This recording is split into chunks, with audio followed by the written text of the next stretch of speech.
Cricketer Tamim Iqbal ভাই গতকাল heart attack করেছিলেন। ইমার্জেন্সি হেলিকপ্টার দিয়ে তাকে চিকিৎসার সুবিধা করে দিয়েছেন বাংলাদেশ সরকার।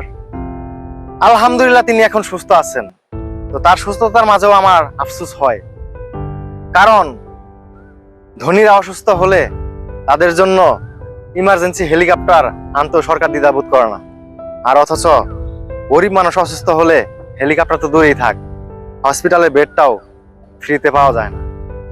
গরিব মানুষ অসুস্থ হলে তো ইমার্জেন্সিতেও চিকিৎসা দেওয়া যায় না, সিরিয়াল ধরতে হয় চিকিৎসার জন্য। অনেক সময় দেখা গিয়েছে সিরিয়াল ধরতে গিয়ে রোগীটার শেষ নিঃশ্বাস ত্যাগ হয়ে গিয়েছে। আমার আফসোস হয় এই জন্যই, আমাদের গরিবের টাকায় সরকার চলে, গরিবের টাকায় হসপিটাল চলে, গরিবের টাকায় এই বাংলাদেশ উন্নতির দিকে এগিয়ে যাচ্ছে।